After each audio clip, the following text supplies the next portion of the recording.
बिस्मिल्लाहिर्रहमानिर्रहीम अल्लाहुम्मा सल्ली अला मोहम्मद व आलि मोहम्मद। आप देख रहे हैं फैक्ट्स विद यासिर यासीन और कुछ अहम खबरों के साथ आपकी खिदमत में हाजिर हैं। आपको बताते चलें कि वेनेजुएला में क़यामत खेज ज़लज़ले की तबाहकारियां जारी हैं। ताहाल सैकड़ों अफराद की हलाकत की इतलात सामने आई हैं, जबकि हज़ारों अफराद इस हादसे के नतीजे में ज़ख्मी हो चुके हैं। दूसरी तरफ आपको बताएं कि अमरीकी सदर डोनाल्ड ट्रंप की नेटो सरबराह से मुलाकात हुई है और इसमें ईरान से मुतल्लक गुफ्तगू की गई, जबकि ईरान के साथ होने वाले अमन मायदे पर भी तबादला ख्याल किया गया। जबकि उसके साथ साथ आपको बताएं कि ईरान अमरीका अमन मायदे के पेशरफ्त होने से आलमी सतह पर तेल की जो कीमतें उनमें खातर ख्वाह कमी देखने में आई है, जबकि दूसरी जानब वफाकी हुकूमत ने भी दरामदी ड्यूटीज में कमी का फैसला किया है। जबकि पंजाब में गुंडागर्दी और बदतखोरी के सद्देबाब के लिए एक नया कानून जो है वो तश्कील दे दिया गया है। दूसरी जानब पंजाब का बजट जो है उसकी मंजूरी जो है वो खतरे में पड़ गई है, उसकी भी तफसीलात आपके साथ शेयर करेंगे। जबकि बाजोड़ में हैजे की वबा से 2 बच्चियों के जाँ बाक होने की इतलात भी सामने आ रही है। उसके साथ साथ हज 2007 की रजिस्ट्रेशन जारी है और इस वक्त तक के अदाद शुमार जारी कर दिए गए हैं। जबकि पेशावर में तकरीबन 1 माह कबल एक लड़की के साथ होने वाली ज्यादती का जो मामला है वो गुत्थी भी सुलझ गई और वो भी आपके सामने रखेंगे। जबकि आज़ाद कश्मीर में अवाम का जो एहतजाज है वो रावलाकोट के मकाम पर जारी है, जबकि सियासी जमातों की जानिब से भी सरगर्मियां देखने में आ रही हैं। उसके साथ आपको बताते चलें कि वेनेजुएला में आने वाले जल्जले ने तबाही मचा दी, जबकि इस क़यामत खेज जल्जले के नतीजे में सैकड़ों अफराद की हलाकत जबकि हजारों अफराद के जख्मी होने की इतलात सामने आ रही है। वेनेजुएला का दारुल हुकूमत चंद सेकंड्स के वक्फे के साथ आने वाले 2 शदीद जल्जलों के बायस लरज उठा और इन जल्जलों की जो शिद्दत है वो 7.2 और 7.5 रिकॉर्ड की गई। इस शदीद जल्जले के सबब बहुत सारी रिहायशी व कमर्शियल जो इमारतें थी वो जमीन बोस हो गई और उनके मलबे तले हजारों अफराद के मौजूद होने की अफसोसनाक इतला भी सामने आ रही है। जबकि दूसरी जानब अमेरिकी सदर ने नेटो सरबराह के साथ मुलाकात की और इस मुलाकात के बाद मीडिया से गुफ्तगू करते हुए अमेरिकी सदर का यह कहना था कि ईरान अमेरिका के साथ मामलात में बड़ी रियायतें दे रहा है और दोनों ममालिक के दरमियान मुस्बत पेशरफ्त जारी है।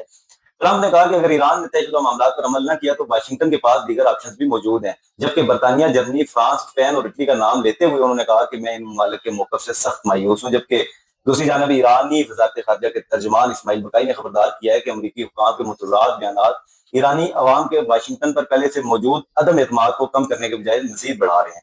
जबकि अमेरिका ईरान अमन मायदे के नतीजे में आलमी सतह पर जो मीशत पर मुस्बत असरात सामने आ रहे हैं, उसके तहत आपको बताएं कि खाम तेल की जो कीमत है वो 4 माह की कम तरीन सतह पर आ गई है और आलमी मार्केट में खाम तेल की कीमतों में तकरीबन 5% कमी रिकॉर्ड की गई है। जबकि वफाकी हुकूमत ने भी मीशत की बेहतरी के लिए अहम इकदाम उठाना शुरू कर दिए हैं और दरामदी ड्यूटीज में बड़ी कमी का फैसला किया गया है।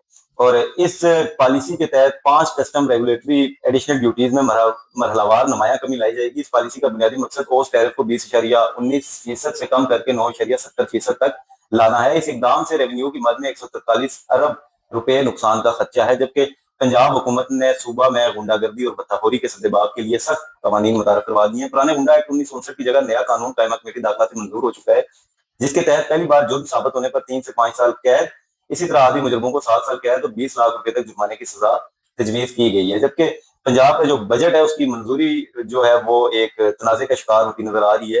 पंजाब बजट की कानूनी हैसियत पर सवाल उठ गए हैं। अपोजिशन ने बजट को गैर कानूनी करार दे दिया। पंजाब हुकूमत की जानिब से पेश किए गए हालिया बजट में बगैर मंजूरी के शामिल किए गए प्रोजेक्ट की तफसीलात सामने आई है। अपोजिशन ने इन प्रोजेक्ट्स को बगैर मंजूरी बजट में शामिल करने की बुनियाद पर अदालत जाने का ऐलान कर दिया गया है। जबकि केपीके के इलाके बाजोड़ में हैजा की वबा फूट पड़ी, जहां एक ही घर के 10 अफराद शदीद मुतासर हुए, जबकि इस वबा के नतीजे में 2 बच्चियां जाँ बाक हो चुकी हैं। आपको बताएं कि इन बच्चियों की शनाख्त 9 साला अलीशा बीबी और 4 साला पाकिजा बीबी के नाम से हुई है। हुकूमत की जानिब से हज रजिस्ट्रेशन 2027 का जो आगाज किया गया उसमें अवाम ने गैर मामूली दिलचस्पी का इजहार किया है और इब्तदाई 3 दिनों के दौरान 80,000 से ज्यादा आदमीन ने कामयाबी के साथ अपनी रजिस्ट्रेशन मुकम्मल कर ली गई। इस आदाद शुमार जो जारी किए गए हैं उसके मुताबिक 47,000 मर्द और 33,000 खवातीन शामिल हैं जो रजिस्ट्रेशन करवा चुके हैं और उम्र के लिहाज से अक्सरियत 25 से 50 साल के दरमियान अफराद पर मुश्तमिल है, जिसे एक मुस्बत रुझान करार दिया जा रहा है। जबकि पेशावर गुडबेर में लड़की के साथ मुबैना इज्तिमाई ज्यादती के वाक़े का ड्राफ्ट सीन हो गया। पुलिस की तफ्तीश में अहम इंकशाफात सामने आए हैं। पुलिस के मुताबिक वारदात में मुलव्वस तीनों मुल्जमान गिरफ्तार कर लिए गए, जबकि वाक़या से मुतल्लिक कई जिरगा मेम्बरान को भी हिरासत में ले लिया गया है। वाक़या 1 माह कबल पेश है, जिसके बाद मुकामी जिरगे में फैसला किया गया कि मुलव्वस मुल्जमान में से एक लड़की से शादी करेगा, जबकि मुतासरा लड़की के वालिद को रकम अदा करने का भी फैसला किया गया था। पुलिस के मुताबिक लड़की के वालिद और मुल्जमान के माबैन रकम के लेन देन के तनाज़ा के सबब पुलिस से राब्ता किया गया। जबकि आपको आजाद कश्मीर की सूरत हाल से आगाह करें तो अवामी एक्शन कमेटी का धरना रावलाकोट के मुकाम पर जारी है। मुजाहिरीन अपने मुतालबात के हक में ताहाल मौजूद हैं और जबकि गुज़िश्ता शब لانگ مارچ جو ہے وہ نہ کرنے کا اعلان کر دیا گیا تھا. آپ کو بتاتے جائیں کہ آزاد کشمیر میں الیکشن شیڈول کا اعلان جو الیکشن کمیشن کی جانب سے کر دیا گیا ہے, اس ضمن میں جو سیاسی جماعتیں ہیں ان کی انتخابی سرگرمیاں بھی جاری ہیں. مسلم لیگ نون نے 18 جون کو آزاد جموں کشمیر کے عام انتخابات کے لیے 37 امیدواروں کو پارٹی ٹکٹ جاری کیے تھے, جبکہ 5 انتخابی حلقوں کے امیدواروں کا اعلان نہیں کیا گیا تھا جنہیں آج پارٹی ٹکٹ جاری کر دیے گئے ہیں. LA 8 راج محل سے ملک محمد نواز, LA 18 پونچھ عباسپور سے چودھری محمد یاسین گلشن, LA 22 تھوراٹ سے سردار عبد الخالق وسیع, جبکہ LA 36 جموں 3 سے محمد احسن رضا اور LA 41 ویلی 2 سے محمد عامر شاہ مسلم لیگ نون کے امیدوار